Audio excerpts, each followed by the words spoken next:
करवा चौथ व्रत कथा। श्री गणेशाय नमः। एक साहूकार के 7 लड़के और एक लड़की थी। एक बार कार्तिक मास की कृष्ण पक्ष की चतुर्थी तिथि को सेठानी सहित उसकी 7 बहुएं और उसकी बेटी ने भी करवा चौथ का व्रत रखा। रात्रि के समय जब साहूकार के सभी लड़के भोजन करने बैठे तो उन्होंने अपनी बहन से भी भोजन कर लेने को कहा। इस पर बहन ने कहा, भाई अभी चांद नहीं निकला है, चांद के निकलने पर उसे अर्घ्य देकर ही मैं आज भोजन करूंगी। साहूकार के बेटे अपनी बहन से बहुत प्रेम करते थे। जब तक वो अपनी बहन को अपने हाथों से खाना ना खिला दे तब तक वो खाना नहीं खाते थे। उन्हें अपनी बहन का भूख से व्याकुल चेहरा देख बेहद दुख हुआ। साहूकार के बेटे नगर के बाहर चले गए और वहां एक पेड़ पर चढ़कर अग्नि जला दी।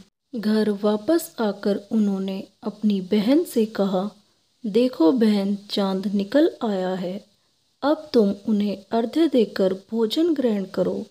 साहूकार की बेटी ने अपनी भाभियों से कहा, देखो चांद निकल आया है, तुम लोग भी अर्घ्य देकर भोजन कर लो। ननद की बात सुनकर भाभियों ने कहा, बहन अभी चांद नहीं निकला है, तुम्हारे भाई धोखे से अग्नि जलाकर उसके प्रकाश को चांद के रूप में तुम्हें दिखा रहे हैं। साहूकार की बेटी अपनी भाभियों की बात को अनसुनी करते हुए भाइयों द्वारा दिखाए गए चांद को अर्घ्य देकर भोजन कर लिया।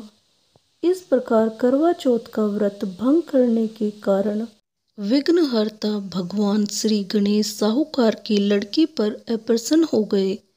गणेश जी की अप्रसन्नता के कारण उस लड़की का पति बीमार पड़ गया और घर में बचा हुआ सारा धन उसकी बीमारी में लग गया। साहूकार की बेटी को जब अपने किए हुए दोषों का पता लगा तो उसे बहुत पश्चाताप हुआ। उसने गणेश जी से क्षमा प्रार्थना की और फिर से विधि विधान पूर्वक चतुर्थी का व्रत शुरू कर दिया। उसने उपस्थित सभी लोगों का श्रद्धा अनुसार आदर किया और तदुपरांत उनसे आशीर्वाद ग्रहण किया। इस प्रकार उस लड़की की श्रद्धा भक्ति को देखकर एकदंत भगवान गणेश जी उस पर प्रसन्न हो गए और उसके पति को जीवन दान प्रदान किया। उसे सभी प्रकार के रोगों से मुक्त करके धन संपत्ति और वैभव से युक्त कर दिया। करवा चौथ माता की जय।